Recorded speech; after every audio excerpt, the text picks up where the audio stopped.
ಪ್ರಸಾದ್. ಧನ್ಯವಾದಗಳು ಸಭಾಪತಿಗಳೇ. ಚರ್ಚೆ ಮೀಸಲಾತಿ ವಿಚಾರದಲ್ಲಿ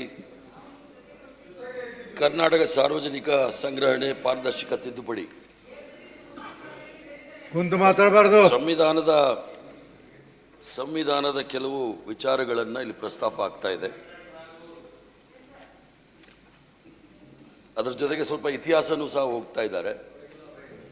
ಬಾಬಾ ಸಾಹೇಬ್ ಭೀಮ್ರಾವ್ ಅಂಬೇಡ್ಕರ್ ಅವರು ರಾಜೀನಾಮೆ ಕೊಟ್ಟಿದ್ದು ಮಂತ್ರಿಮಂಡಲದಲ್ಲಿ, ಪಂಡಿತ್ ಜವಾಹರ್ಲಾಲ್ ನೆಹರೂರವರ ಮಂತ್ರಿಮಂಡಲದಿಂದ ರಾಜೀನಾಮೆ ಕೊಟ್ಟಿದ್ದು ಹಿಂದೂ ಕೋಡ್ ಬಿಲ್ನ ಜಾರಿಗೆ ತರಲಿಕ್ಕೆ ಆಗಲಿಲ್ಲ, ಪಾರ್ಲಿಮೆಂಟಲ್ಲಿ ಅದಕ್ಕೆ ಒಪ್ಪಿಗೆ ಸಿಕ್ಕಲಿಲ್ಲ ಅಂತೇಳಿ ಅದಕ್ಕೆ ಬಾಬಾ ಸಾಹೇಬ್ ಭೀಮ್ರಾವ್ ಅಂಬೇಡ್ಕರ್ ಅವರು ರಾಜೀನಾಮೆ ಕೊಟ್ಟರು. ಹಿಂದೂ ಬಿಲ್ ಕೋಡಲ್ಲಿ ಏನು ಯಾವ ಪಾಯಿಂಟ್ಸಲ್ಲಿ ಡಿಫ್ರೆನ್ಸ್ ಆಫ್ ಒಪಿನಿಯನ್ ಬಂತು, ಮಹಿಳೆಯರಿಗೆ ಸಮಾನವಾದ ಅವಕಾಶಗಳು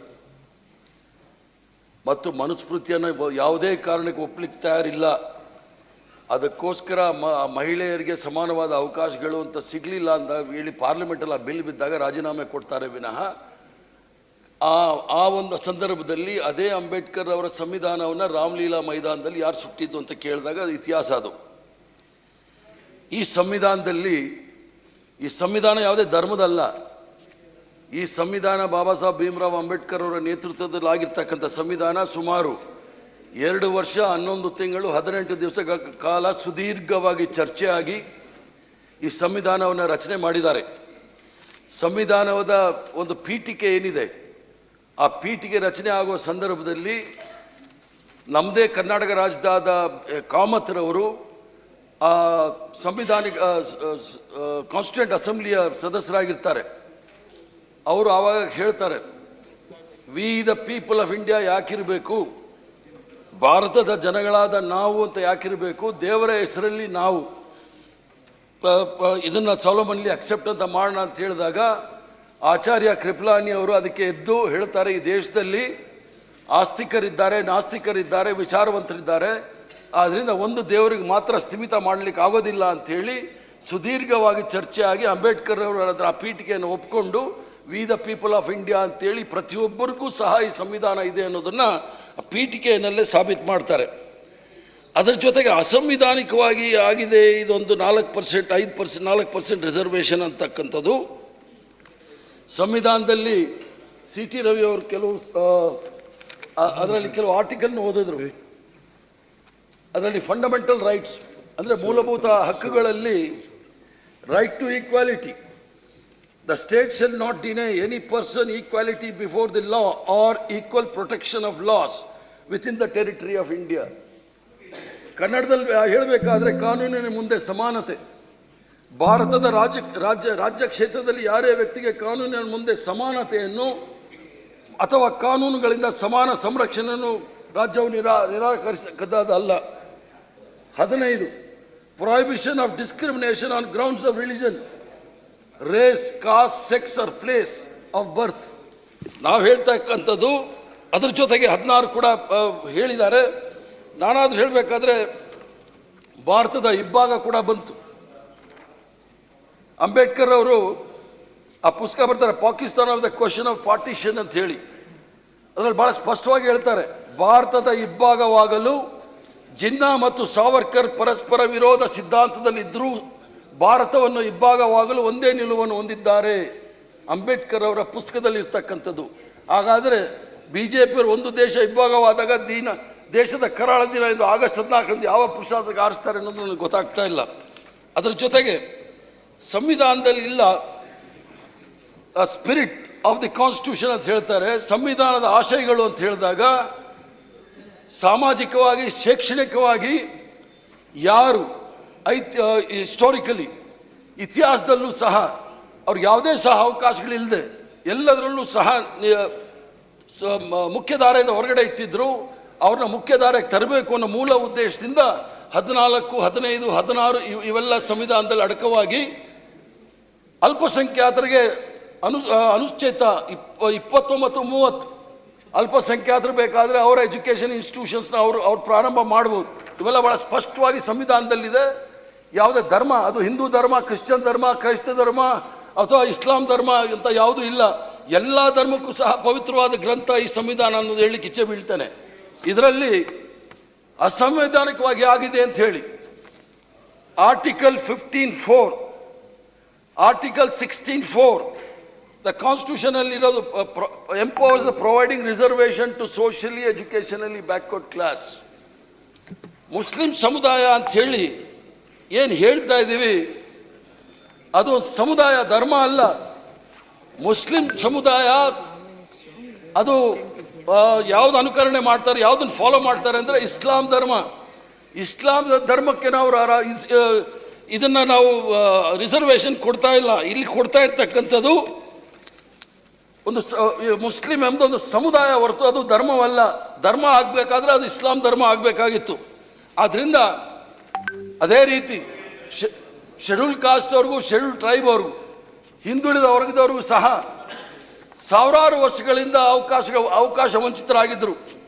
ಏನು ಈಗ ಯಾರೋ ಹೇಳ್ತಾ ಇದ್ರು, ಹಿಂದುಳಿದವ್ರಿಗೆ 93ರವರೆಗೂ ಸಹ ಹಿಂದುಳಿದವ್ರಿಗೆ ರಿಸರ್ವೇಷನ್ ಇರಲಿಲ್ಲ.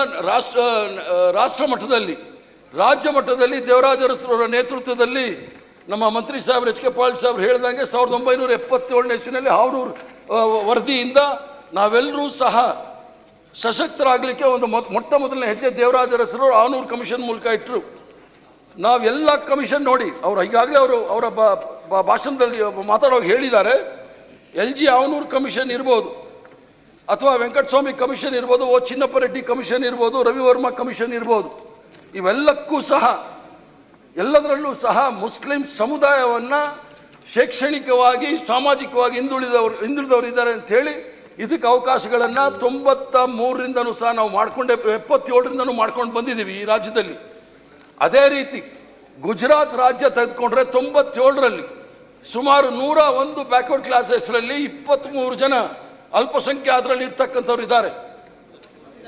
23 ಗುಂಪುಗಳು ಅದರಲ್ಲಿ ಈಗಾಗಲೇ ಗುಜರಾತ್ ಸರ್ಕಾರವೇ ಈ ಒಂದು ಮೀಸಲಾತಿಯನ್ನು ಕೊಟ್ಟಿರ್ತಕ್ಕಂಥ ಉದಾಹರಣೆ ನಮ್ಮ ಮುಂದೆ ಇದೆ.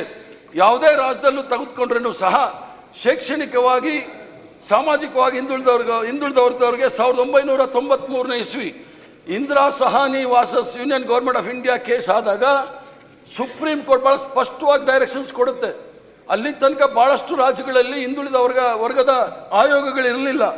ಎಲ್ಲ ರಾಜ್ಯದಲ್ಲೂ ಸಹ ಕಡ್ಡಾಯವಾಗಿ ಹಿಂದುಳಿದ ವರ್ಗದ ಆಯೋಗಗಳಾಗಬೇಕು. ಆಯೋಗ ಎಲ್ಲ ರೀತಿಯ ಒಂದು ಶೈಕ್ಷಣಿಕವಾಗಿ ಸಾಮಾಜಿಕವಾಗಿರ್ತಕ್ಕಂಥ ಇದನ್ನು ಸಂಪೂರ್ಣವಾದ ವರದಿಯನ್ನು ತಯಾರಿ ಮಾಡಿ ಅವ್ರಿಗೆ ಮಾಡಬೇಕು ಅಂತ ಹೇಳಿ. ಮಂತ್ರಿಗಳು ಮುಂದೆ ಬಂದು ಕೂತ್ಕೊಳ್ಳಿ, ಮಿನಿಸ್ಟರ್ ಇಬ್ಬರು ಮುಂದೆ ಬಂದು ಕೂತ್ಕೊಳ್ಳಿ, ಮಂತ್ರಿಗಳು ಮುಂದೆ ಬಂದು ಬಂದೆ. ಇಲ್ಲ ಬಿಡಲ್ಲ, ತಾವು ಹೇಳಿದ್ಮೇಲೆ ಹೇಳಲೇಬೇಕಾಗುತ್ತೆ. ಅದರ ಜೊತೆಗೆ ಸಾವಿರಾರು ವರ್ಷಗಳಿಂದ ತುಳಿತಕ್ಕೆ ಒಳಪಟ್ಟಾಗಿ ಶೋಷಣೆಗೊಳಪಟ್ಟಿರ್ತಕ್ಕಂಥ ಕರ್ನಾಟಕ ರಾಜ್ಯದಲ್ಲಿ ದಕ್ಷಿಣ ಭಾರತ ಅದರದ್ದೇ ಆದ ಇತಿಹಾಸ ಇದೆ. ಕರ್ನಾಟಕದಲ್ಲಿ ಬಸವಣ್ಣನವರು ಸಮಾನತೆಗೆ ಒತ್ತು ಕೊಟ್ಟರು. ಕೇರಳದಲ್ಲಿ ನಾರಾಯಣ ಗುರು ಸಮಾನತೆಗೆ ಒತ್ತು ಕೊಟ್ಟರು. ಒಂದೇ ಧರ್ಮ, ಒಂದೇ ಜಾತಿ, ಒಂದೇ ಮತ ಅಂಥೇಳಿ. ಆಂಧ್ರ ತೆಲಂಗಾಣದಲ್ಲಿ ವೇಮನ ಅವರು ಸಮಾನತೆ ಬಗ್ಗೆ ಹೇಳ್ಕೊಟ್ರು. ಮಹಾರಾಷ್ಟ್ರದಲ್ಲಿ ಜ್ಯೋತಿಬಾ ಫೂಲೆ, ಸಾವಿತ್ರಿಬಾಯಿ ಫೂಲೆ, ಫಾತಿಮಾ ಬಿ ಮತ್ತು ಅಂಬೇಡ್ಕರ್ ಸಾಹೇಬರು, ಸಾಹು ಮಹಾರಾಜರವರು ಎಲ್ಲವೂ ಸಹ ಸಾಮಾಜಿಕ ನ್ಯಾಯದ ಬಗ್ಗೆ ಹೋರಾಟ ಮಾಡಿದವರು. ಆದ್ದರಿಂದ ಯಾವುದೇ ರೀತಿಯ ಸಂವಿಧಾನದ ವಿರೋಧವಾಗಿ ಈ ಒಂದು ಮೀಸಲಾತಿ ಮುಸ್ಲಿಂ ಸಮುದಾಯರಿಗೆ ಕೊಡ್ತಕ್ಕಂಥದ್ದು ಎಲ್ಲೂ ಸಹ ಕಾಣೋದಿಲ್ಲ. ಯಾರಿಗಾದರೂ ರಾಜಕೀಯ ಮಾಡಬೇಕು ಅನ್ನೋದಿದ್ರೆ ಮಾಡ್ಬೋದು. ಈಗ ಧರ್ಮಾಧಾರಿತ ರಾಜಕೀಯ ಮಾಡೋರಿಗೆ ಏನೂ ತೊಂದರೆ ಇಲ್ಲ. ಅದು ಹಿಂದೂ ರಾಷ್ಟ್ರ ಸ್ಥಾಪನೆ ಆದಾಗ ಮಾತ್ರ ಅವಕ್ಕೆಲ್ಲ ಅವಕಾಶ ಆಗುತ್ತೆ. ಸಂವಿಧಾನಿಕವಾಗಿ ಪ್ರಜಾತಾತ್ಮಕವಾದ ರಾಷ್ಟ್ರ ಇದ್ದಾಗ ಇದಕ್ಕೆಲ್ಲ ಸಾಧ್ಯ ಇಲ್ಲ.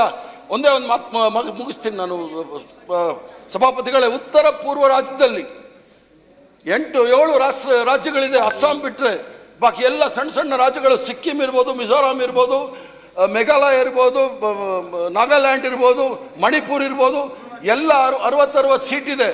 60 ಸೀಟಲ್ಲಿ 54ರಿಂದ 56 ಸೀಟ್ವರೆಗೂ ಆದಿವಾಸಿಗಳಿಗೆ ಮೀಸಲಾಗಿಟ್ಟಿದ್ದೀವಿ.